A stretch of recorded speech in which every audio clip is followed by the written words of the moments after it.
And we're live. We're a little tardy, but we're here. We're here. You on this Hola, microphone. hola. Buenas noches. See? Sí, más o menos. I am still in California, and time difference got me today. I had in my mind going live at 6, except in California it's 4, not 6. So that, along with some other unexpected things, got me a little off kilter today, but here we are.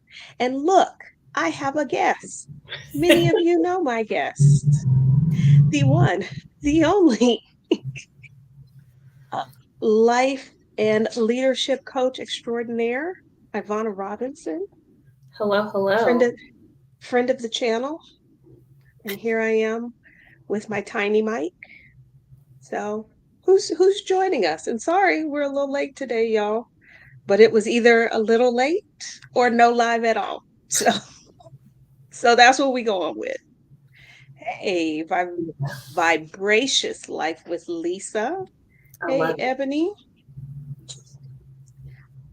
Global paper. Feliz miércoles. A usted. Oh, Look at you I'm breaking up like, Spanish for real.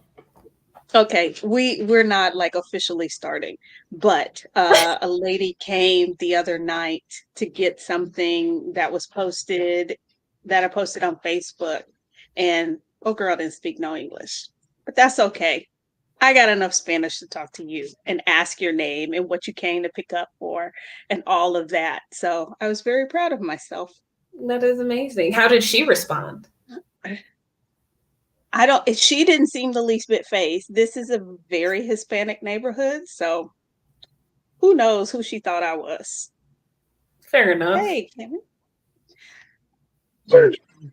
Excuse me, y'all. Okay, so we are going to get to business. Uh, welcome to another Wednesday live stream, although this one is a little tardy. Apologize for that already. I have introduced my guest today, but I didn't introduce myself. And you may be watching this and wondering who's that lady with the tiny microphone? My name is Adelia Borchade, and welcome to my channel. On this channel, we talk about uh, moving abroad, which I did 6.5 years ago. We talk about solo travel, which I do often. And we talk about the financial piece, the money piece. How can that be possible, whether you are rolling in the big bucks or you're like me and you barely had two nickels to rub together? Because I used to be a public school teacher, and we know they are not making any money. No. So, this is my channel. Those are the things we talk about. So, welcome.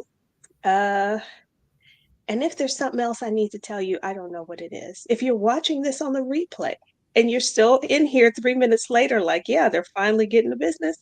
Hey, glad you stuck around. So here we are. Excuse me while I try and get situated.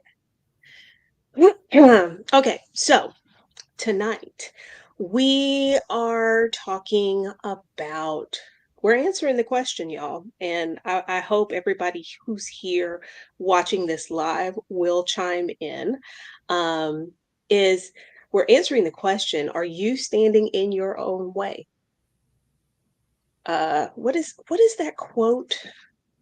No weapons formed against me shall prosper, but sometimes we be the weapons getting in our own way. That's the conversation we're going to have tonight. Um, and part of the reason we decided to have this conversation tonight, as many of you know, Ivana and I are gearing up to host our retreat in El Salvador next month, as today is the first day of February. Reclaim the retreat. And Ivana, tell the folks, remind the folks what Reclaim is all about. Yeah. So, I mean, our tagline is the retreat for women and femmes who are looking to reclaim their identity, their happiness, and their peace. It is a coaching retreat. We get to spend a week in El Salvador, connecting with each other, but really about reconnecting with ourselves and redefining ourselves for ourselves. Little Audre Lorde there.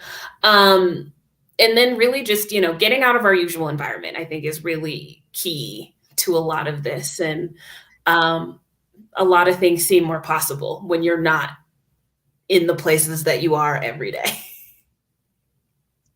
Very true. Very true. We want to connect and come together and really just expand our idea of what is possible and support each other in making those possibilities a reality. Okay. And so that, as we are, prepping for that and gearing up and planning the workshop piece of that, because the retreat, we're going to have fun in the sun. We're going to learn how to surf if you want to. You get a chance to go horseback riding, go down the famous TikTok slide, and do all of that kind of stuff. Yes. But there's also this other piece, the really important piece of the retreat, where we get to dig deep and really examine and reclaim the thing that we want the most. And so that got us to talking about sort of how we ended up in this place where we are now. Because I think if any of you have watched any number of the videos that I've made on this channel, you know that for me, there was a very large reclaim moment almost exactly 8 years ago, where I reclaimed everything. I took back everything, my life, my peace. That meant I had to walk away from a lot of things that maybe from the outside looked like, I had made it, that I had achieved the American dream and all of that kind of stuff.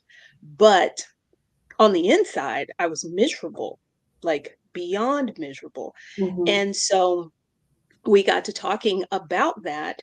And that's, kind of informing our conversation tonight.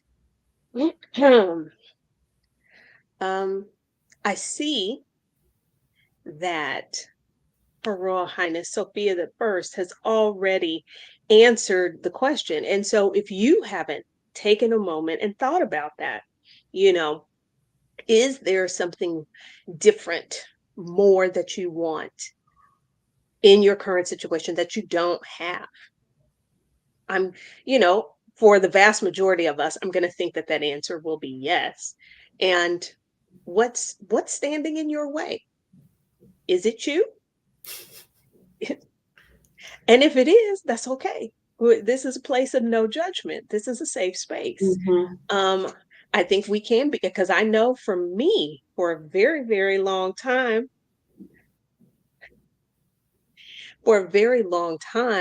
I was the obstacle in my way. There were steps that I wasn't able to take. I was going to say I refused to take, but I don't think I was able to take those steps until I was able to take them. That then allowed me to really pursue the things I wanted. So if you haven't answered that question, what is holding you back from the life that you want? And it could be, I'm afraid of palmetto bugs and the life I want is in Florida. It doesn't have to be anything super deep, y'all. Okay. So Sophia the First has already answered. The thing holding me back is my fear of being poor again. The first 20 years was a struggle. I would love the last 20 to be coasting. Girl, you got more than 20. Hold on now. This is not like the last 20, but I get what you mean, though. I get what you mean. And so, no, that's a very valid concern. When you've worked hard to overcome economic difficulty, that's always hanging in the back of your head. You don't want to go there. You weigh every decision you make. Like, is this the thing that I mess up and I end up back at square one? So no, I get it. That's valid. Yeah, I definitely relate to that. For many reasons, but one of the things that really I think held me in a place, not that I shouldn't have been, but definitely in a place of unhappiness and kind of feeling stuck longer than it would have, was I related moving back to Colorado, moving back, in with my mother as like failure. And so I was doing any and everything to not do that, even though like I was not happy in my job. I loved living in DC, Belgium, not as much.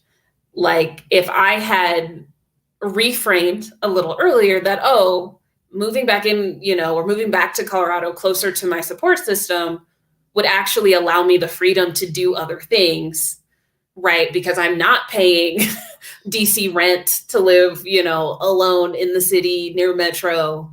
Lovely life. But for the life, it wasn't necessarily conducive to the transition that I was trying to make. And so I think it takes some thinking about like, what is, failure, quote unquote, and is that real, right? Could it be a step towards what it is that you want, or, thinking about it from a different perspective? That's what I was, as you were saying that, that's what I kept thinking, that it really is about perspective and having the space and being able to reframe things. Because also, if you had to move back home, that was a failure, but who considered that to be a failure? Where did that definition of being Exactly. a failure, where did that even come from? Yeah. So I don't know. That's one of the things that we do. Cause so in essence, you were standing in your own way for that Mhm. because you were holding on to somebody else's definition of what it meant to fail or to succeed. And you were letting that keep you from taking the steps to have the life that you wanted. Mm-hmm. Very, very much so.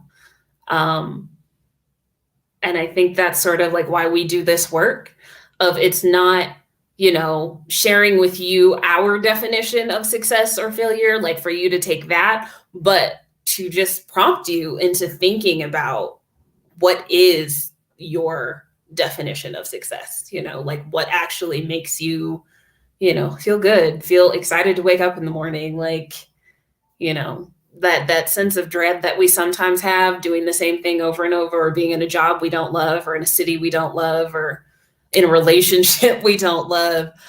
That's very common, but it is not normal. Like that is not how we should be leading No, our lives. it's not normal, but I think, a lot of the talking heads, or as Rashida says, the men with microphones on Instagram, will often say that, like, they give us this narrative that that is normal, like, oh, being in a relationship is work, and work is supposed to equate to being hard. Mm-hmm. And if you think about it, if it's hard being in a relationship with somebody, you really need to question that. And this is a lesson. I'm speaking from experience here, because I did hard time for 20 whole years. That's the only way I can describe it. Hard time. But I want to say I didn't know better, but that never clicked in my head, that they tell you, oh, it's supposed to be work, and I equate work to being hard. So Mm-hmm. like that's just what I thought it was supposed to be, which is really sad. Well, and I think we only have that conversation when it comes to romantic relationships, right? If you think about your friendships, no one is like, friendship should be hard, right? And that's not to say you don't have, trials and tribulations within your friendships, but like you don't go into a friendship thinking, oh, well, if this person is shitty to me, I just need to work harder, right? Like No. you find new friends, like you, right? Like that's a much easier transition to make. I think it's the same, when it comes to our familial relationships, of a lot of them tend to be sort of bred on this ground of obligation, right? That's not necessarily the healthiest place to come at relationship from. And so I think if we I don't know, expand our idea of what a relationship, a quality relationship is and could be, and apply that, across the board, as opposed to, romantic relationships should be like this, and friendship or platonic relationships should be like this, because in reality, a relationship is a relationship. That's true. And it seems like, well, duh, when I'm hearing you say this now in 2023, but for literally the first half of my life, the vast majority of my life, I didn't see things that way. Mm-mm. I think also, and y'all y'all are gonna get to see all kind of ugly bits of my life tonight. Um, like how you were saying, it's kind of like, well, what will other people think? How will other people view this? I was often in a space of, well, it could be worse. So like I let comparison get to me, but Mm. like the reverse of that, like, oh, it could be so much worse. So I should just be happy with these little crumbs I have right here and put up with that, which again, very, very sad. Yeah. Yeah. It Very sad. it could be worse, but it also could be so much better. That thought did not occur to me. And we don't go that route, right? Like negativity bias says, nah, it's easier to think about what's going to go wrong, right? Um, and so we do, right? We're always asking what could go wrong. And while that's not, that is a valid question for a lot of things, it's not the only question, right? What if you allowed yourself to dream, big and unabashedly, as opposed to just focusing on the negativity, the downside? Because those things are just as possible, right? Like it could go really great as just as possible as, oh no, that could go really shitty for you. And this is, again, this kind of comes back full circle to why we do the work we do, why we decided to host an in-person retreat. Is a big piece of that is community. Mm-hmm. I obviously, y'all can hear from the stories I'm telling you, I obviously did not have community around me that could offer me support, that could or would tap me on the shoulder and be like, girl, it shouldn't be like that. It could be better. You know what I'm saying? Like, Mm-hmm. I did not have the people that I could have those conversations with. And maybe had I made some connections with some people who were also, at a point where they were dissatisfied with what their life looked like, maybe I could have saved myself a little Mm-hmm. sooner. Mm-hmm. Yeah. Yeah. Being the first is hard. But someone's got to do it. Yeah. Yeah.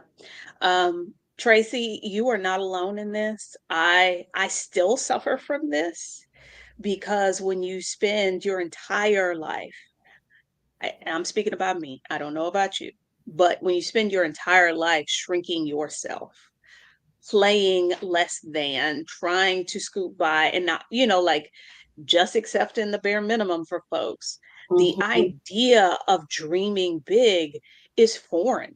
I've mentioned to y'all before that so much of my life was about survival. And when you're in survival mode, you don't have time to be dreaming about like the possibilities. So no, I am better now. I am not afraid to dream big, but what I am struggling with is I don't know how to. It Mm-hmm. is not innate in me because it's something I tamped down for so long. So Yeah. it's like it's something I've got to relearn how to do. And how does that sound? I'm almost 48 years old and I'm over here trying to learn how to dream. I mean, I don't, I think that's all of us to a certain extent. I think especially as Black women, um, for so many reasons, right? I think that is taken from us in childhood, that idea of imagination, of being able to dream big, right? Like our parents are like, we're just trying to keep you alive. So like that is what we need to focus on. Okay. Right. Like we don't have time for you to just be out here, all frivolous. Which really just is not fair, right? Like we should get those rights, and if we couldn't have as children, we get to reclaim that for ourselves right now, and we get to reparent ourselves, right? I feel like so much of what I do for myself, but also for my clients, is like for little Ivana. What did she need? How did she need to be supported at those different stages, at those different crossroads? And so let me lean into that. That's something else that I have said. I did an interview at some point. I think it was on Anne Marie's channel, Black Women Who Coach. And I think she asked me like why I do this. And it's kind of sounds cliche, but it's the truth. Be the person you needed when you were younger. Mm-hmm. If I had had somebody openly talking about these things, like I could have used that. And so, maybe there is somebody who needs to hear a conversation like this. And so that, I'm happy to play Mm-hmm. my role and be that person for them. Yeah. Yeah, actually, was it last week? I had a client session, and their homework had been to go over essentially like brainstorm things they were good at, things they like doing. We're trying to open up our ideas of how to make money. And she came to me and she's like, I got stuck. And as we're talking about it, I realized she's stuck because she's focused on the realism, right? Of how do I make this happen? And I'm like, no, that is not the exercise we are doing. We are purely focused on what are things that you like to do? What are you good at? What are you certified in, right? And then like, what do people get paid for? It doesn't matter if you know someone personally. It does not matter if you can imagine yourself getting paid to do these things. We're just thinking about the ideas. And then we can once we get there, we can kind of talk about the how, right? But I think we get so wrapped up in the how or what the steps need to be that we can't just revel in the dream itself. Yeah, you already know. I'm still working on overcoming that. It's hard. It's hard. And I think that's something else that's important to understand, is that it's not as if a switch flips and everything just falls into place. It is still work. This is still an ongoing journey. I am in a much better place than I used to be, but I'm still learning how to live this life. Tracy said the same thing. I've been focused on the practical my whole life. Same. Uh, Now at my big age, I'm trying to dream big, working to lessen the critical voice that says that I can't. Um, I'm not sure how I was able to do this, but at some point, I think it is the thing that I wanted. I wanted it so bad. I didn't even get caught up with how can I do Mm-hmm. if I could do it. It was just, what do I need to do to make this happen? It wasn't a question of, oh, is this even a possibility? Mm-hmm. I was going to do it. I just wasn't sure which route I was going to take. Yeah. All right. I saw another comment back here. Okay. Kenny Blue says, I'm afraid of being disappointed. What if people in other places are as bad as America? I don't think that's possible. Uh, But I guess I did the coach in me and is like, okay, so what if, right? Like what if they are? What do we do with that, right? I also have health concerns, making it hard to navigate places without masks, which is growing. Um, in the US, well, I don't know, because I'm trying to think, where else have I been? Eh, because in Scandinavia nobody was masking, but they also had the numbers that I was like, okay, I was y'all gonna haven't had hardly any cases, so Yeah, I was okay. gonna say their vaccination rates are probably also a lot higher. That's part of the issue in the United States. So yeah, that is a valid concern. And as Coach Ivana just said, so okay, what if they are just as bad? What where do you go next? What's the next move? And then you make a plan and you go for it. Yeah, we're not a lot of times as we are, having these dreams and these ideas of what we want to do, and we come up with these potential roadblocks, right? What if people are as bad? The thing is, you get to make a decision based on what it is that you know right now, based on your current circumstances, based on what it is that you know, right? And then you go somewhere and maybe those people suck. That is new data. So now you get to make a new decision based on the data that you have. That's important to remember. You don't have to figure it all out. We are not beholden. Everybody is continuing to figure things out. Nobody has it all together. Absolutely nobody. Do not believe whatever they're saying on IG these days or on Twitter, because they don't. They don't. We're still figuring this out. There we go. What's holding me back is guilt of leaving my family who I help financially. But when is it my time? That's a real concern. We talked about you don't need to feel guilty. We talked about, like, or at least in my opinion, guilt is a pointless emotion because it doesn't solve anything. You can acknowledge that, yes, you've got to figure out something. Will there be a way that you can continue to help when you're not there, or that sort of thing? But don't feel guilty about it, because I almost feel like that guilt says you don't deserve happiness. And I don't believe that. Mm-hmm. I don't believe that at all. And honestly, like as a Black woman, you have to decide that it is your time.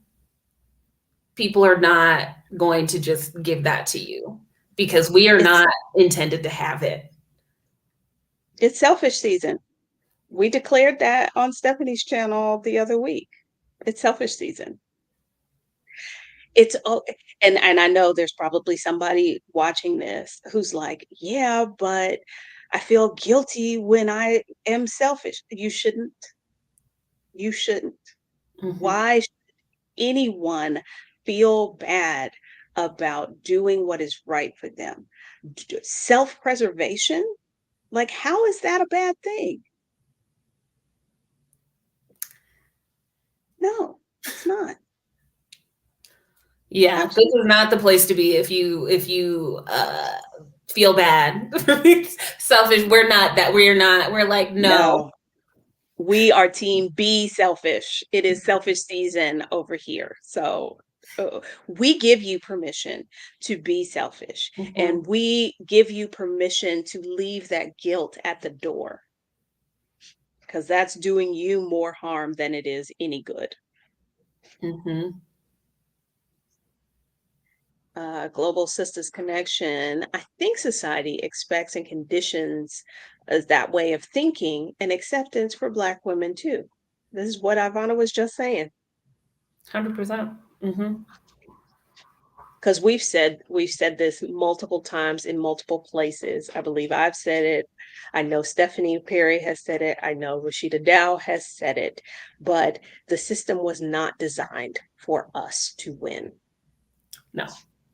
So we got to stop using that system's parameters and rules to dictate our lives and to determine the things that we're going to do. And I know I'm saying this now, and just 20 minutes ago, I was telling y'all how, like, I was trapped in all of that. But Mm-hmm. I see now. And so I'm trying to help y'all see too. Yeah, the rules are all fake. They are all made up. And I think that can be inspiring, right? Like that can be encouraging of like, oh, all this stuff is fake. So let me just make up my own rules. That's what I've done. I don't know if I ever acknowledged the fact that it was fake, but I was like, those rules don't serve me. So I can continue to try and play by those rules and feel really bad and be considered a failure, Mhm. or I can come up with my new rules. And in this Mhm. game, I'm winning.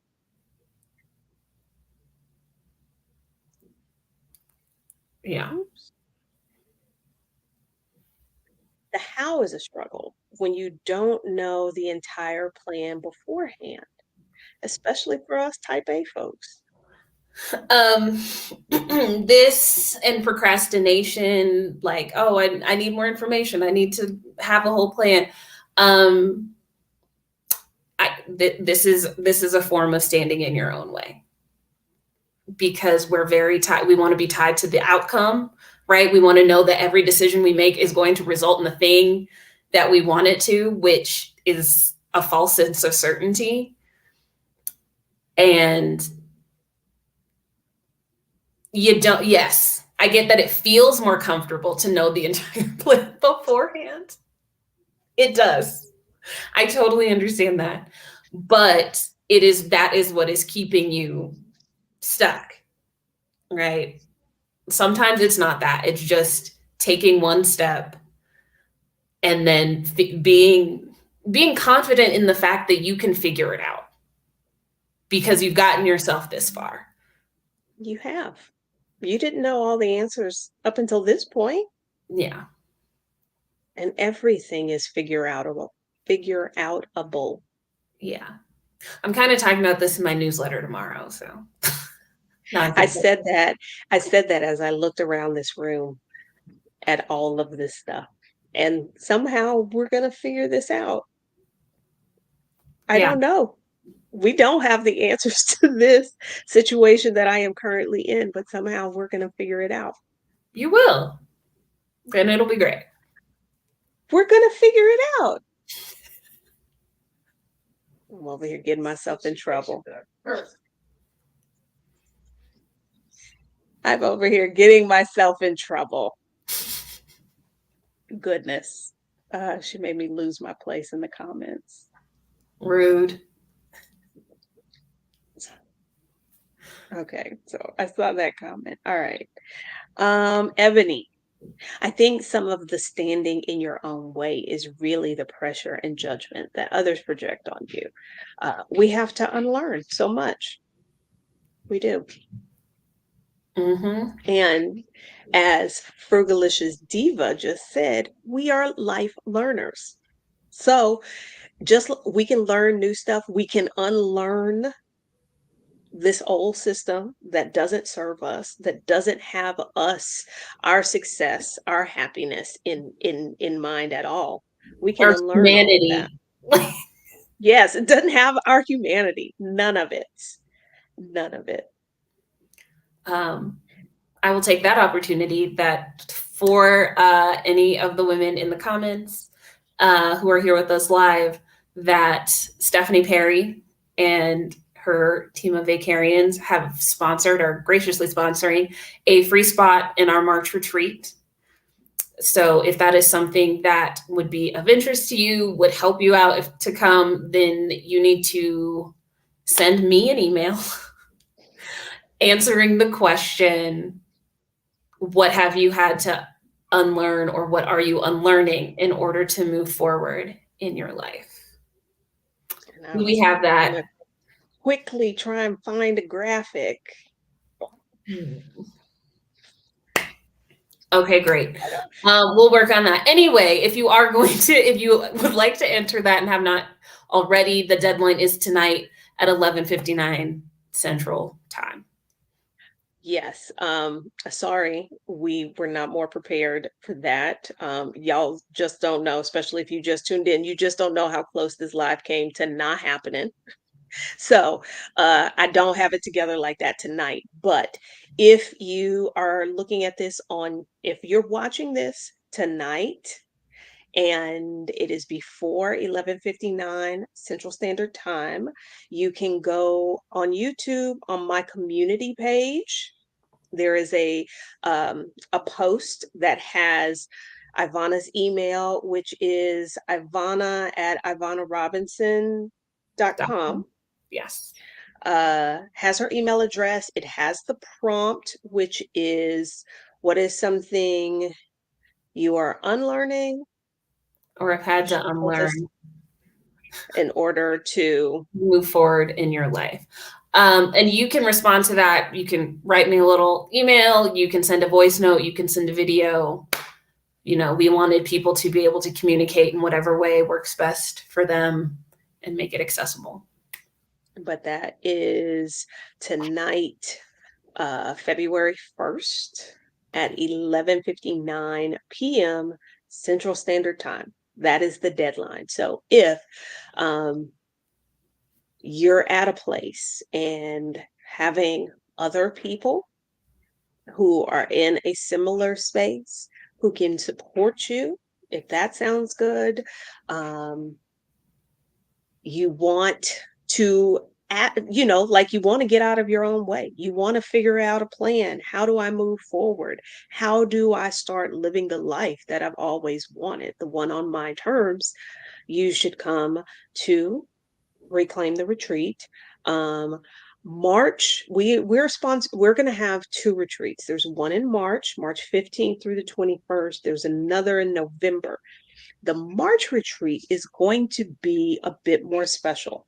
We are capping enrollment for that. So it's going to be an extra intimate setting. Yeah. So if you're like, I don't want to be there with 20 other women, then March is the retreat for you. Mm-hmm. It's not going to get any more personal than that. Nope. Not in El Salvador anyway. Yes, not in El Salvador. We do one-on-ones, but that's a different situation. That's true. Oh, got where I was. I lost my place. I'm going back up in the comments right now. Okay, so we had Ebony, Monique. I used to say it's procrastination. Now I know it's fear. If I don't know everything, I'm afraid to do anything. Mm-hmm. Hey, the fact that you can pinpoint that you can put your finger on it, like that's a step in the right direction. Mm-hmm. Already. So let's talk about fear a little bit. This is something I am very acquainted with, because a lot of the reason that I stayed living my life the way I had been, that was not letting me be my full, whole, complete self. That was making me miserable, was making me unfulfilled. All of that was fear, because if I rocked the boat, like, what is that going to do? How is that going to impact? I wasn't so worried about even how is that going to impact my life. I was like, oh, but what is this going to do to this person, that person? And I let fear immobilize me. Mm-hmm. And then one day I was like, I do not care. I'm going to blow all this up. Maybe y'all shouldn't let it get to that point, but that's what happened for me. So yeah, no, what we often call procrastination is really fear. And this goes back to what, who is it? Ebony was saying about needing to have all the pieces figured out. Mm-hmm. You don't have to. If you needed somebody to tell you that you don't have to have it all figured out, that's what I'm here doing tonight. I'm telling you that you don't need it. Yeah, procrastination itself is information. It's like not the procrastination is not the problem. right? Like it's what is underneath that procrastination that we need to deal with and to talk about, and to work on in order to move forward. So if it's avoidance, if it's, whatever, that's the thing. Yeah, those are the symptoms. Let's get to what the root cause is, right? Which I think Yeah. is kind of the fear that can sometimes be it. The chance of a negative outcome are never more than 50-50. I have never heard it phrased like this. But this makes me think of like how many times we don't go through something because we're like, oh, they might say no. And if the answer is no, like, that's okay. Like, that's the worst that could happen. The answer might be no. Mm-hmm. Then you ask somebody else, or you ask a different question. You try again. Yeah. You have information with which to make a new decision. There you go. There you go. I think people in financially tight circumstances, it becomes a little scarier to take the leap and believe you can move again if it's the wrong one for you. I was thinking about, why was I thinking about this today? Who knows what triggered this thought? But in 2016, 2017, I made a very risky financial move that, that I am somebody who came from very meager beginnings, and that I never had a high paying career, and I don't have a lot of extended family, so like I could be on the street homeless. Like, this was a huge thing for me. I withdrew my teacher retirement from the system. A lot of public employees, they call it a pension, but basically you contribute, the state supposedly invests the money, and then they pay you out an annuity once you retire. I did not have a lot of faith in the state of Texas that they were going to do right by me 20 some odd years from now, as I watched them screw over current retirees. And so I made the choice that I would roll over the money that I had contributed to the pension. I would roll it over into an account over which I had control, and I would make the investment choices. And it really boiled down to, very much, this was literally like all the money I had in the world. I could lose it all. I could have lost it all. And that's very scary. I still had a kid in high school, but I was willing to bet on me. I was like, either I can lose the money or the state of Texas can lose the money. If I lose it, I could live with that because at least I tried. If I waited 20 some odd years and then the state of Texas was like, oh yeah, by the way, the pension is bankrupt, I don't think I could have handled that very well. So it is scarier, but I guess that's kind of how I move through these things. I weigh, well, what's the scary thing I can live with? Is it taking the action, or can I live with the consequences of my inaction? Mm-hmm. Yeah, because it's not about not being scared. No. Right? Like, people love to call, I have friends who are like, oh my God, you're so brave. Like, you go to all these places and you live in these different countries and you like do things. And I hate it, first of all. But, it comes from a place of like, I can never do that because I'm scared. And I'm like, no, I'd be terrified. Like, there's a lot of things I do and I'm like, I don't know, man, this might not be it. But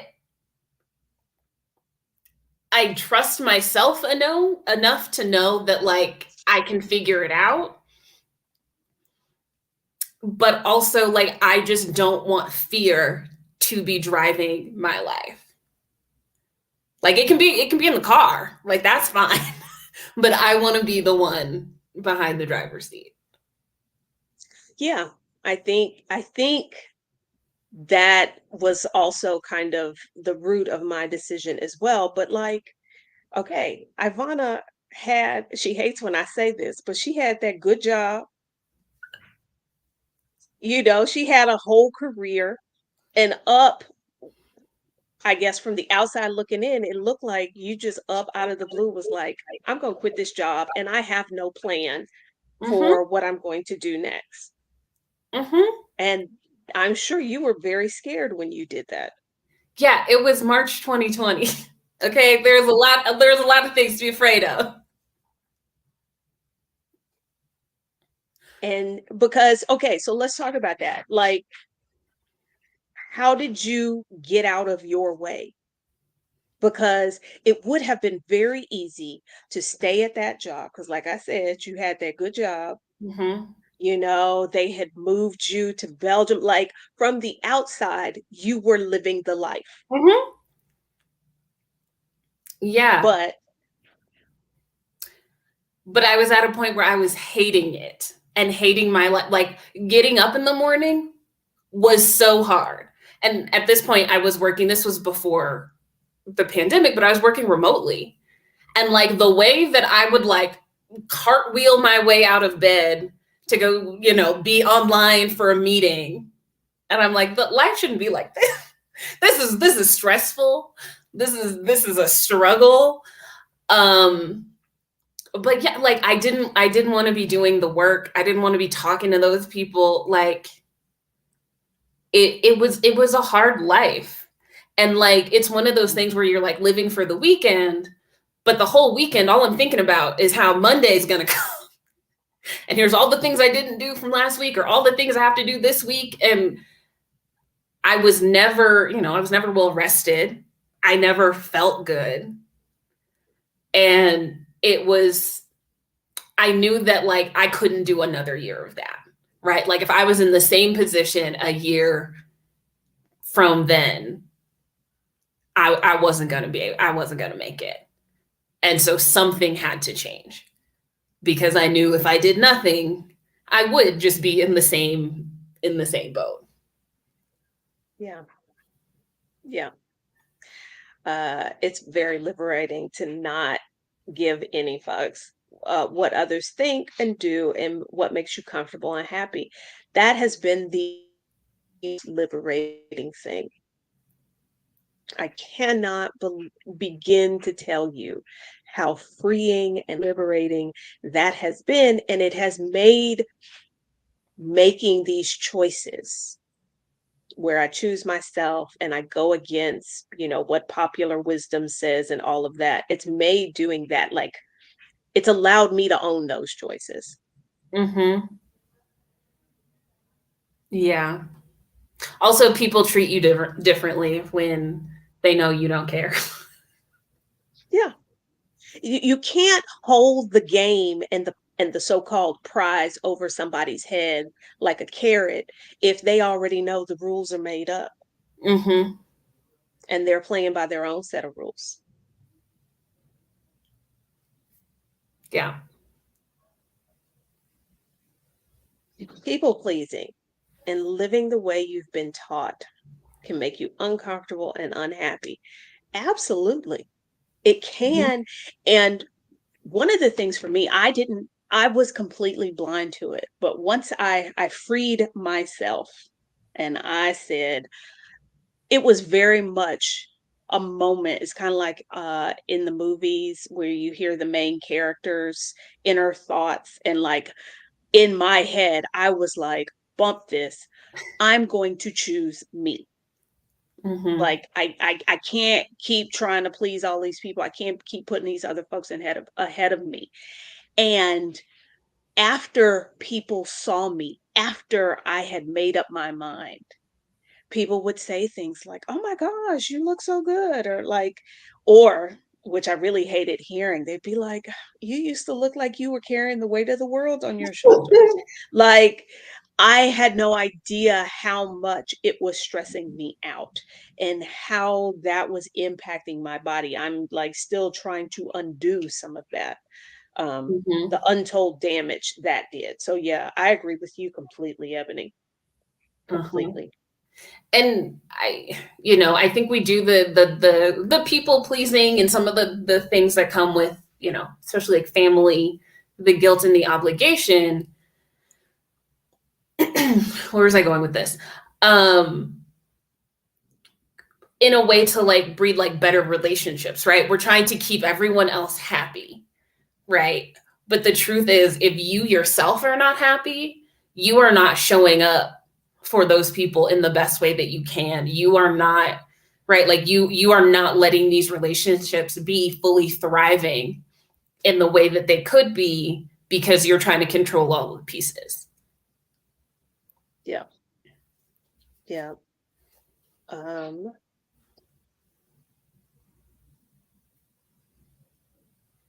Auntie Lou says 2022 is my year of being extra selfish. I cut off toxic family members. Congratulations. Yeah. I bet that felt so. I think one of the other things we've been talking about, like comparison and really like using other people's perspective and their rules to kind of dictate our behaviors, one way that we sort of get in our own way. Um, Another thing that we do and may not realize it is the tendency to like put too much on our plate, like taking on things for ourselves often because it's like, well, somebody's got to. If I don't do it, who's going to do it? And then we end up with all of these obligations, often not Resentment. to ourselves, resentment, all of that. And that's bad on so many different levels. So if you're watching this and you heard a little bit of yourself in that, I want you to think about that and think about how can you lessen some of those things that you've put on your plate? How can you not be the first person to take on something because somebody has to do it? Because there is no rule that says that somebody has to be you. And the definite, yeah, no. Yeah, not everything has to be your problem. As long as you're not causing harm, we should all be free to live the life we want. If I had children, we would start these conversations at a young age. I want them to live free. Um, it's interesting to me in the US how much lip service we give to freedom.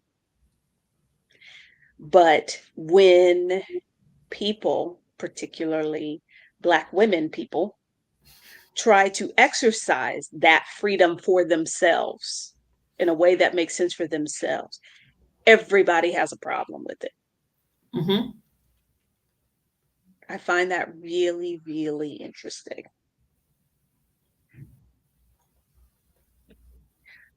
Hold on, y'all. Rashida? Yeah. Somebody's at the door. This is a little timeout. Y'all know we're here trying to get rid of things. And the round table? Yes. If it's Kathy or Cindy, she's for the pots. Those are not the same name. It started with a C. Look, y'all, the number of messages I get, I can't keep it straight. I can't keep it straight. Okay. Is that Cindy? It's someone's sister. Okay, Kathy, somebody. Yeah, but it's the sister. Okay, I lost track of where I was. Sorry. I knew this was gonna happen. You're right, Ebony. Black women's hair is even policed. My hair is locked. I've been locked for 15 months. People say some of the dumbest stuff. I bet they do. Mm-hmm. But this is supposed to be a country that's about freedom. But like that's the thing is it's always been a lie, right? Like we talk about democracy is like, oh, everyone gets a vote. That is not what the founding fathers intended. Okay, they said you needed to be white, you needed to be a man, you needed to own property. That is a very specific subset of people. Yeah. Yeah. So I guess the thing I take away from that is, as you are moving out of your way, as you are on that path toward living the life that you want, the life that you deserve, don't let don't let other people's issues with that like dampen your parade. Like, cuz they're going to feel a way about it.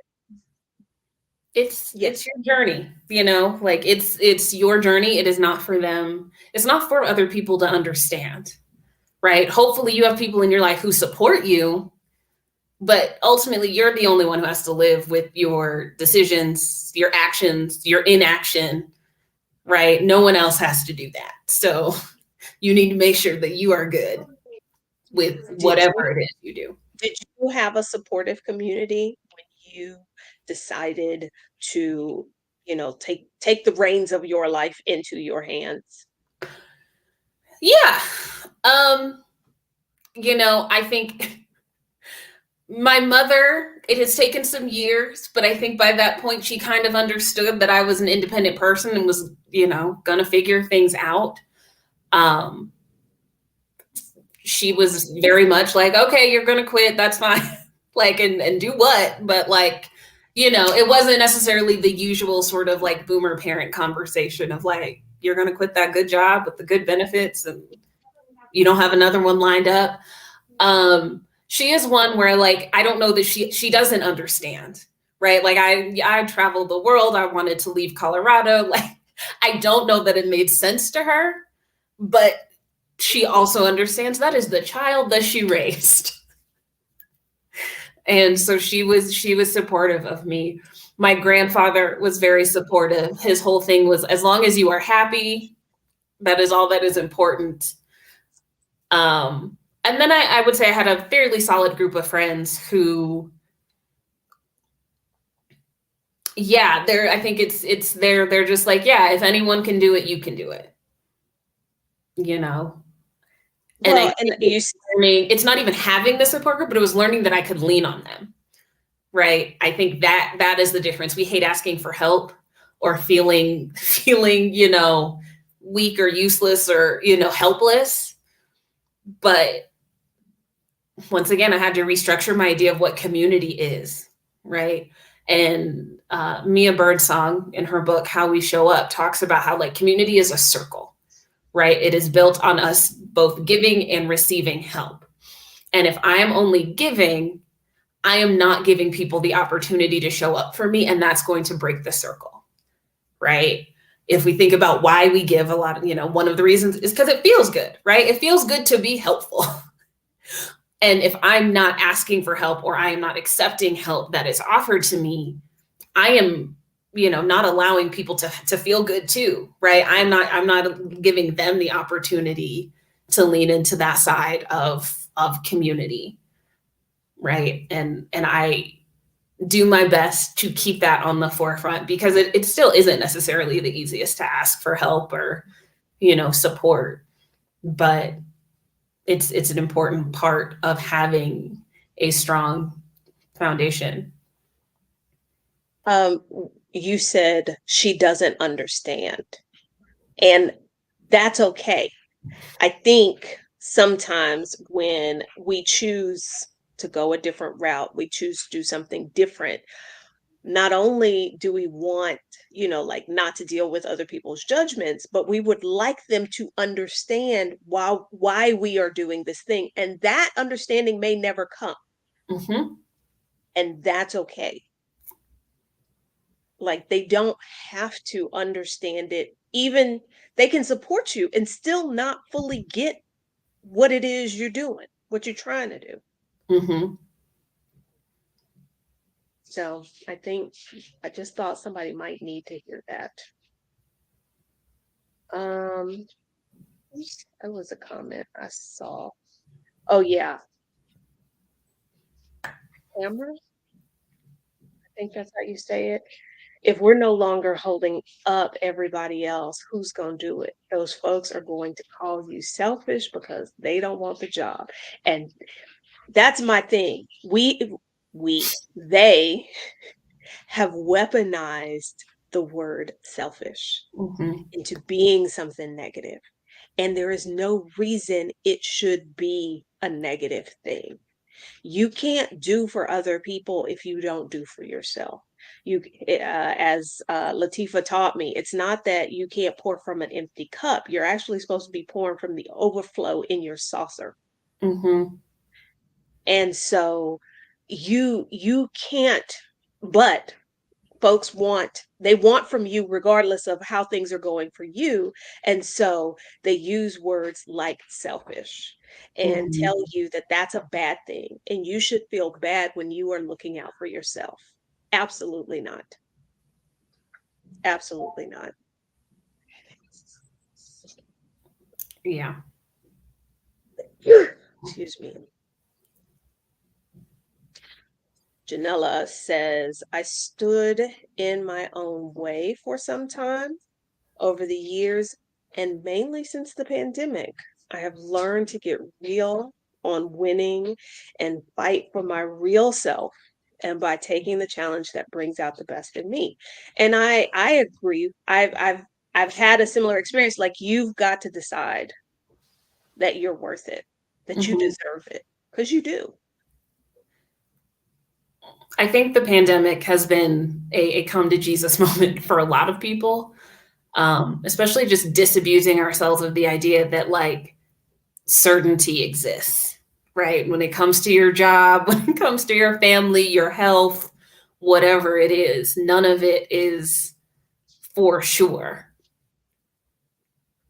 And so with that in mind, you know, are you living how you want to live? And I think a lot of you are here because the experience living through that has kind of made you question things. It has kind of made you reevaluate and reassess. If life is so short, it is so fragile, it is so fleeting, is this the life that I want?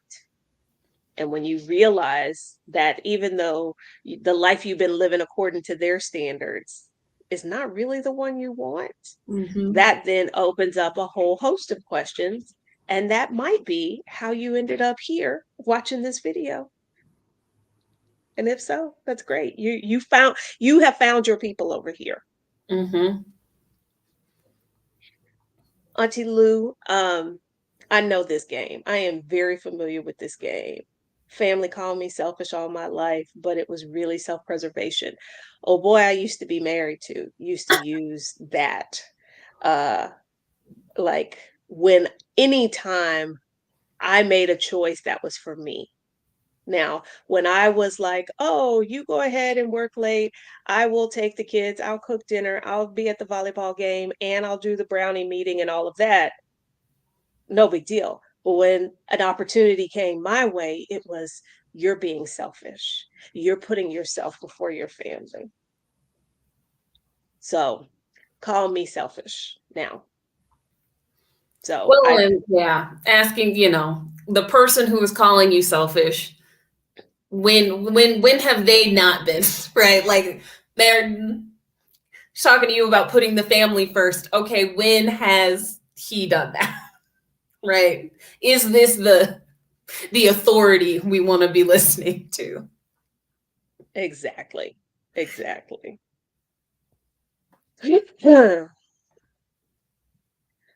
I think so many Black women are functionally depressed. I remember taking a sociology course and it acknowledged how Black women achieve so much with little to no support.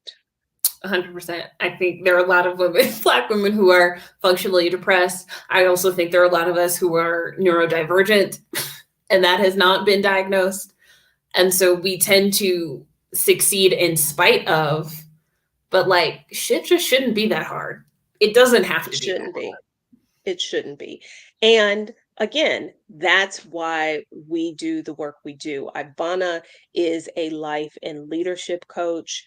I am a financial educator, but it is, we both are, our work is centered around being that support for Black women Mhm. because, as you've pointed out, historically, there has not been any.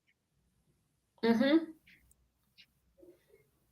And And what I love about it is like we get to be the support, but we're not emotionally tied to your decisions, which yeah, is we're sometimes, just here to root you on.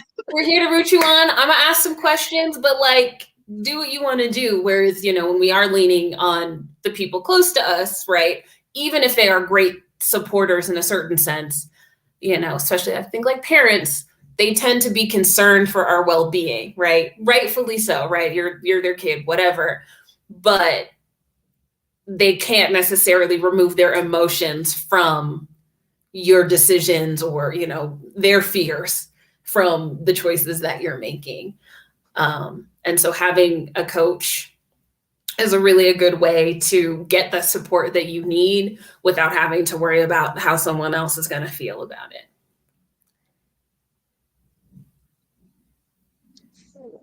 So we have a couple more messages in here. Working twice as hard. I am the same way. Once I hear that kind of language comes out somebody's mouth, it's like, you did to me. I can't trust anything that's going to come out of your mouth after you start using words like that. Mm-mm. Absolutely not. Global Sisters Connection. Ali, I became fearful when I became a parent. I could have ended up a beach bum for my freedom to write and have totally been fine with that. But having her made me play it safe. I don't think that's odd at all. Now, I'm not a Would you parent. say? I don't think Would that's you say? odd at all. No, it's not odd. And that's a very natural reaction because I know the fact that I had two kids, that some of the choices I made that were not great for me was Mhm. because of those two people. Um, where I am in life now, I can look back and see, and I'm talking about my situation, that some of the choices I made where I was sacrificing myself for them might have some negative consequences I did not anticipate. It might have just been better for me in my situation for me to have chosen me in certain instances. And things would not maybe have been as super easy to, let's say, be single and raising two kids. But instead, they saw their mom put up with a horrible partner, in quotes, and probably and have formed some idea of like that's what's acceptable, and that's not. Mhm. So I think Ivana is right. That's not an odd reaction, like, you know. But I know now, looking back, that there are some times when I probably, my immediate instinct, and this was not just instinct, it was also what society was telling me, was you put them first, Mhm. regardless. And that was not always best in my situation. But No. yeah, like I didn't want to be homeless with two kids. Yeah. No, that wouldn't have been great. As the kid, I can say that no. And I obviously understand things differently now as an adult, but I definitely know can pinpoint specific decisions that my mother made that while we may not have talked about it, I know she did that, mostly because of one, the image of the nuclear family, but also, the desire for me to be okay, right? To have a two-parent home and a certain sense of stability that comes with that.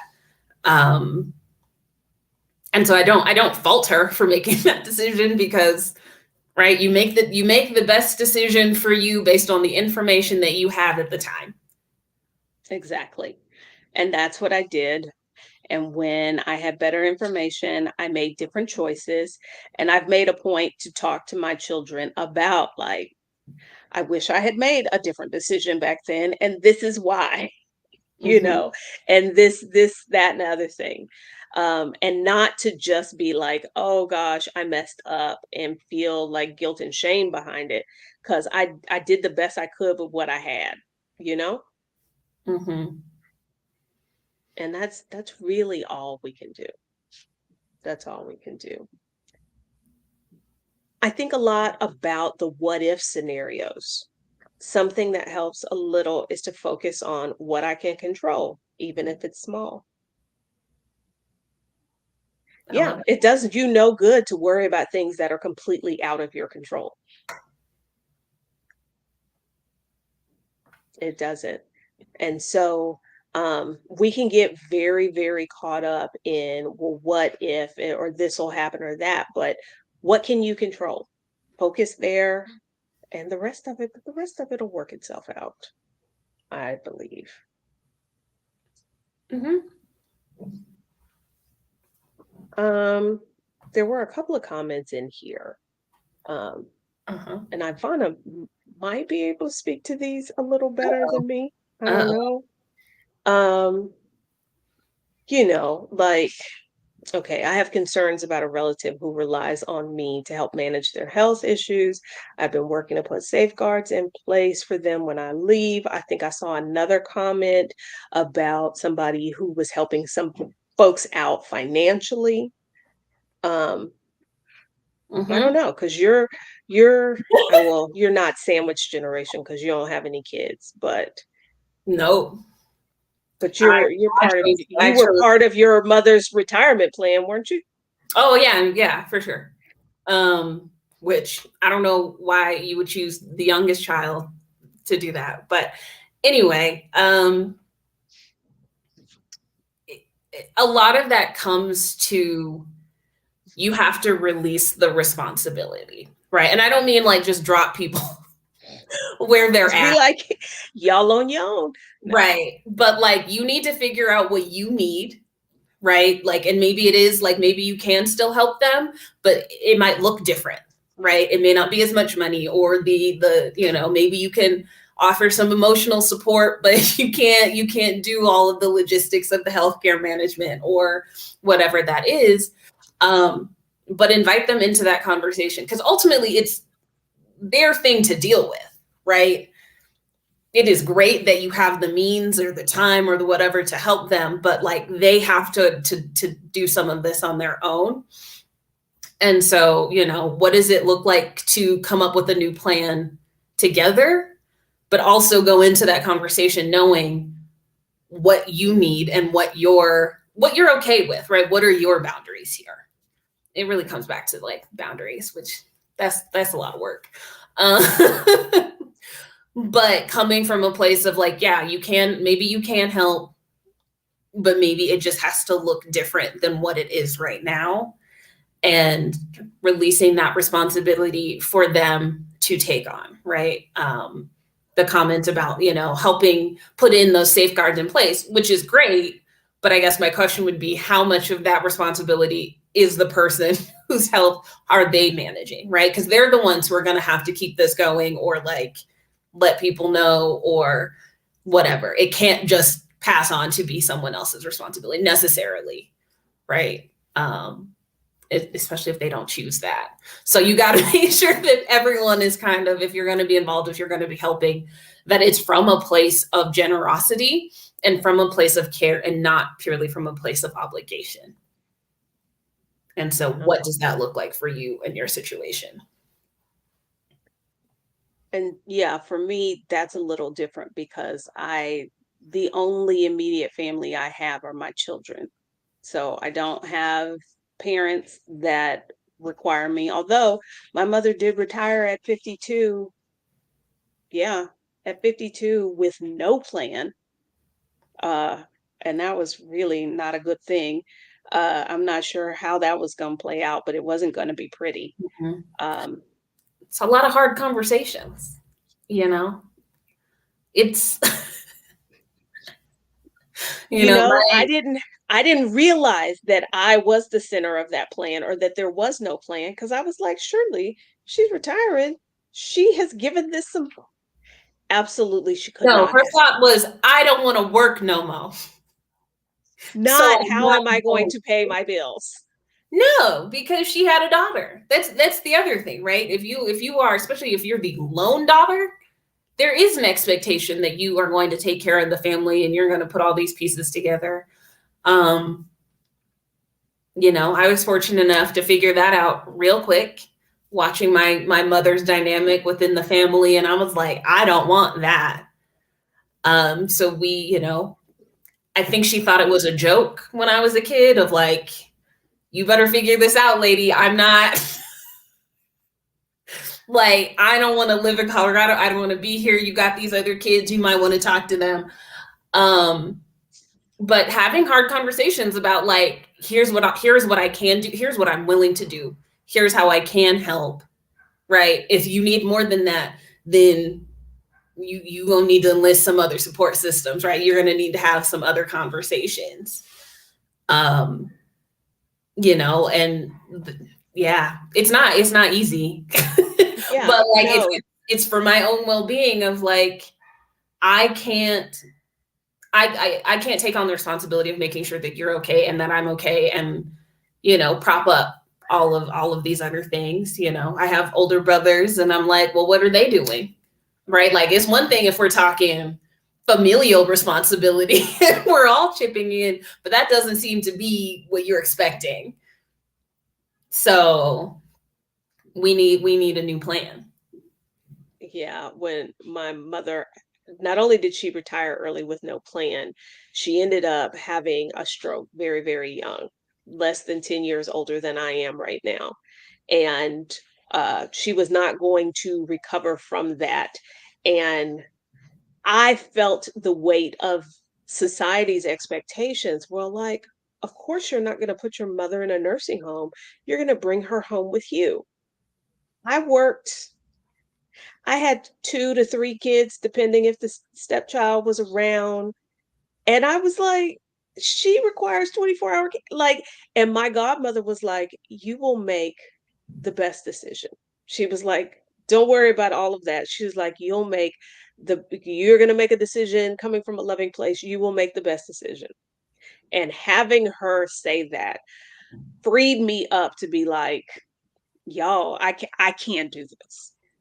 Yeah. So, Yeah, my great grandmother, she was in a nursing home essentially the entire time I knew her. And I think having that, like, as that being a possibility of like, oh, I don't have to bring her home. And so I was a little kid talking to my mom, like, oh, because my youngest brother is 9 years older than me. And so while my mother is not old by any means, when you're 38 seems so old. And so I was like, yeah, when I graduate from high school, we're going to have to talk about, what home you're going to go in. And she's like, I'll be 52. And I was like, yeah. So what home are you going to go to? Like, you're going to be old. Like, old people go to the home. I don't like, what part of this are you not understanding? at all. And so I think just having that as an option, like, oh, we do this. This is an option. I never fully considered that, like, oh, my mother's going to move in with me. That later became a conversation, and I was like, that's not ideal for either of us. But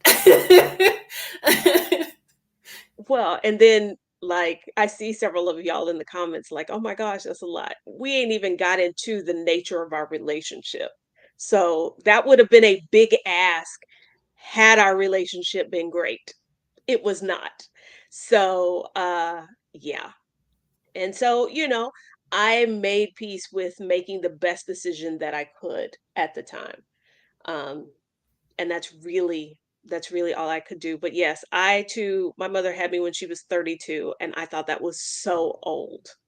compared to my And friend's I parents, are you kidding? always said if I ever had kids, it was going to have to be before I was 30 because I wasn't going to be an old mom. And now look at me, 47 with 3 grandkids. See, that's the flip side of it I didn't think about. So yeah. Um, so we talked about, comparing ourselves to others or letting other people's definitions, what is selfish, what is appropriate, like other people's rules get in our way, get in our head, and let us get in our own way.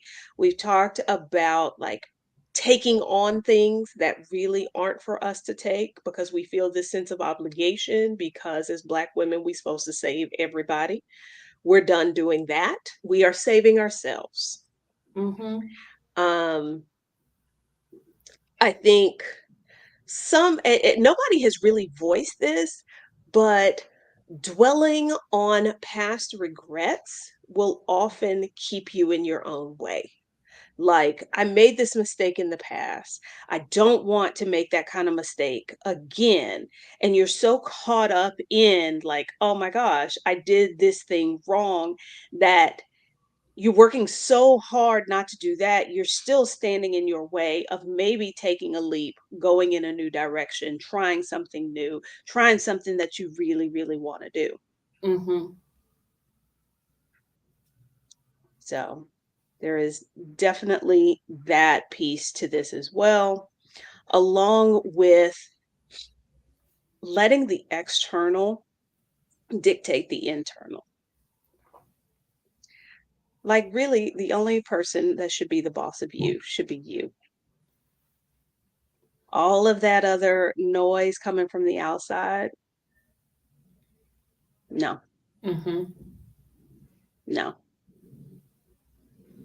Yeah.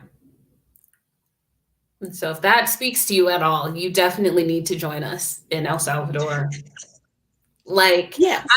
I'm just so serious about, the external noise. Like let's cut the noise, let's cut the shit. Like let's do this in a place where other people are on that same wavelength, right? It's not about that we're all out here trying to do the exact same thing or build lives that are No. the exact same, but you are trying to do something different. Find your people who are also trying to do something different. I think that's the piece I keep coming back to over and over. Like you said, being in El Salvador for the retreat, like there are many reasons we chose El Salvador as the destination, but getting away from all of that external noise, that this is a place where it could just be you and the sound of the ocean. Mm-hmm. There's a night where we sleep overnight up in the mountains with Oh, this no. with this incredible view. Like, it's in the middle of nowhere. Like, all you could do was like contemplate and think, and there were no distractions. Um, it's those opportunities, that very much made us think like, oh, this is the perfect location for us to do this work. And I like what you said, or I want to emphasize what you said about, it's not that everybody at the retreat is trying to build the exact same kind of life. Mm-hmm. There are going to be people there who their thing, it's a financial hiccup. It's something about, how their spending and their values are misaligned that has to be dug into deeper. For other people, it will be about choosing themselves and learning how to do that. Like, it's going to be people on different paths, but Mm-hmm. the thing that everybody is going to share is the desire to live the life that they want on their terms, Mm-hmm. and not what somebody else is prescribing for them. Yeah. So um if if you want to join us in March for Reclaim the Retreat, um sign up soon, because we are capping uh, the enrollment for that. If you are maybe not in the place financially, and this is, this is something we haven't really talked about, but considering everything that we're going to be doing. This is actually fairly economical. 7 days in another country, all meals, Transportation, transportation to from the airport, between activities. events. Yeah, like it's actually a very, very economical uh event.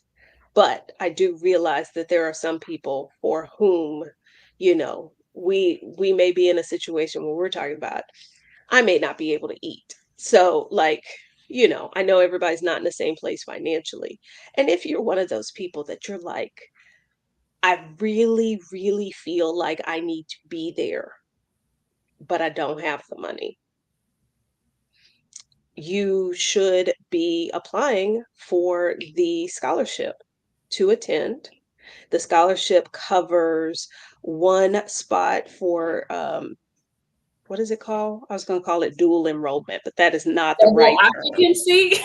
Double occupancy. You still, however, would have to find the flight. Flights from major US airports to El Salvador maybe could be under $200 round trip, Depending, yeah. depending. They're direct Um, flights from what, LA, Fort yeah, Lauderdale, Atlanta, I think. Houston, I think Miami probably. Mm-hmm. Uh, and I believe there is, of course, travel insurance, which we will be talking about on this channel next week, and your tourist visa, which is 12 USD, because remember, El Salvador is on the US dollar. So that takes one of the travel headaches out of doing something like this. Is prices are in USD. You do not have to convert currency. And hey, if you rolling in Bitcoin, you can pay for things in El Salvador in Yeah, Bitcoin, because they are the only country, I believe, that accepts it as legal tender. yeah, So which we will be talking about on the trip as well. So in addition to the coaching side of things, as well as the adventure activities, we will also be getting in a little bit of culture and learning about, the economy, the history, I guess, their Civil War history of El Salvador, um, directly from people who have lived and experienced these things. Because they are also a people who are looking to reclaim their indigenous heritage in many ways, to reclaim, their identity, their reputation in the public space. Um, and so, this seemed like the perfect place to really hold space for each other. I think I saw a comment or a question about like accessibility. I know there is somebody who registered who has a, They're vision impaired. okay, because I didn't want to use the word disability, but then my brain could not come up with a better word. I mean, it is a disability, but more specifically, because that means a lot of things, Yeah, this person is vision impaired. yeah. And so if you think like, I've got mobility issues, I got not visibility, Okay, if vision you have issues. a disability, email us. Yeah, like we can figure out a way to make it work, or we can say, all right, well, looking at the itinerary based on your situation, this piece might not work. So don't let that just stop you in your tracks. So yeah. Yes. I'm trying to think. Were there any more comments that I don't think so. I think I got to the comments that I starred that I wanted to talk about. Thank y'all for joining us an hour later than we should have been here. It has been a day. Uh and this is more my stuff. I don't want anybody being like, oh my gosh, what is Rashida doing? No, this has been my stuff going on today. Uh But we got here. I think we had a really great conversation. Um,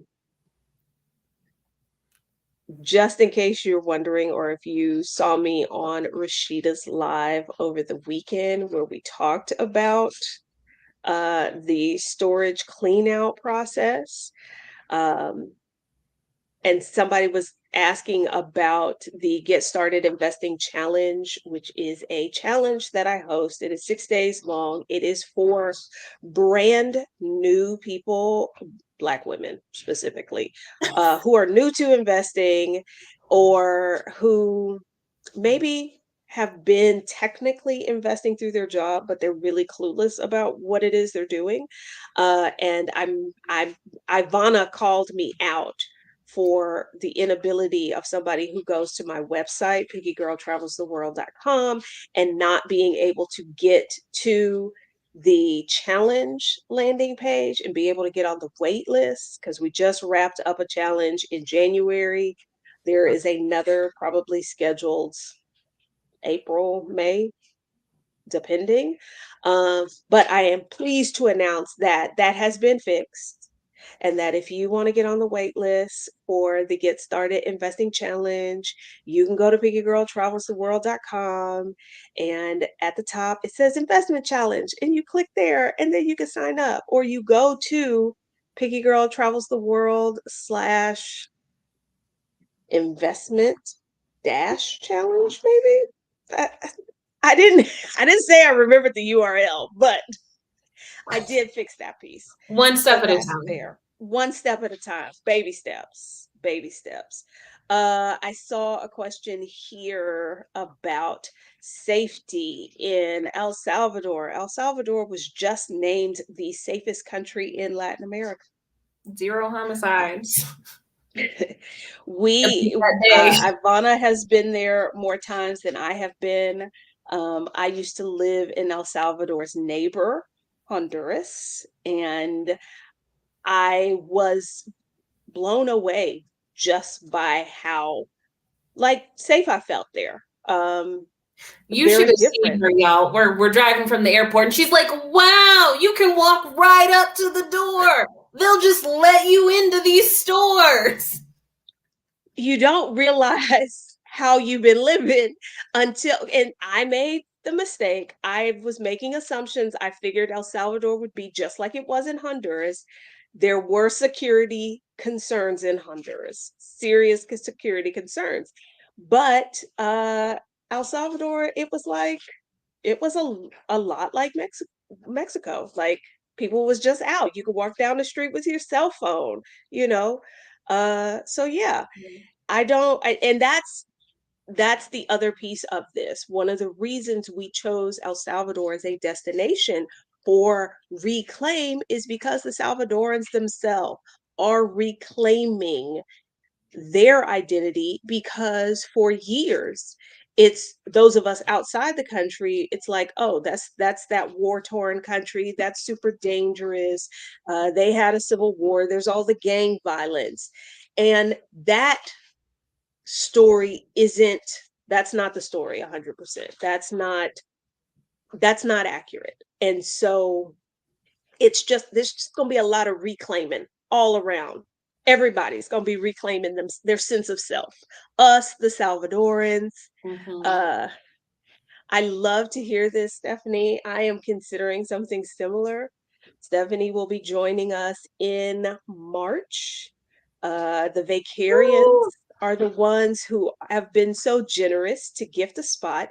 If you want to help the Vacarians pay for that spot that's going to a Black woman for the March retreat, remember that if you go to Stephanie's YouTube page, you can see her merch store. You can send her a Cash App, all of that good stuff. If you're like, hey, I want to be what I needed when I was younger, and I would have needed somebody to kick in some funds for me, you can do that. Mm-hmm. So yay. Yeah. And I will say that we stay in, most of our time is spent in a smaller beach town, El Tunco. It's a circle. so you cannot get lost. They're surfers. They don't be wearing shoes. Like it's a very low key experience. It's really going to, and I see what you said. Like that's what I heard growing up. Exactly. I think when you are there in El Tunco, you're just going to be like, wow, this is El Salvador. Like it's, even when we went out, we happened to be there during a time that they had a really large music festival, and there were thousands of people out partying, enjoying. It was a family friendly, everybody from little kids all the way up, and people were so happy that we were there. They were like So starting excited. conversations. Are you gonna and tell them about when you ran away? You gonna talk about that? What do you mean? Some people came up to talk to me and tell me, oh, we love having you here, blah, blah, blah, blah, blah. I was standing next to Adelia, turned to talk to her. No, gone. She was like, I didn't want them to talk to me. No, I do not talk to people I don't know. I'm not doing that in English. I'm not doing it in Spanish. They just wanted to be happy for us, and then they went about their business. True. Now, the band that so kindly welcomed us, the tourists, it was some like famous Salvadoran cumbia band, and they're performing. We're in the audience, watching this particular stage. They turn on the lights to they were thanking fans in general, but then they were like, and then the tourists, thank you, and pointed at us. The lights were on. Everyone turned and looked at like the 10 of us that were standing there who were clearly not Salvadoran. But it was a good time. So okay. It was a good time. Okay. So if you want to help Stephanie and the Vacarians fund that spot for a Black woman to attend the March Reclaim retreat, I know that if you go to Stephanie's YouTube page, you can see her merch store. You can buy a piece of merch. You can like all of her super chats and all of that. And Stephanie, if you're still here, what's your Cash App? I know it's like S Perry and then it's some numbers, but I don't recall those numbers. So if you're still here, Stephanie, please tell us your Cash App. I know during her live today that she did on Instagram, she mentioned her Cash App. I don't remember it. No, Rashida, it definitely was. Do you know? You know Stephanie's Cash App? Okay, it's S Perry 302. There we go. There we go. So if you want to contribute to a Black woman attending Reclaim the Retreat this March, you can send a Cash App to Stephanie Perry, S Perry 302.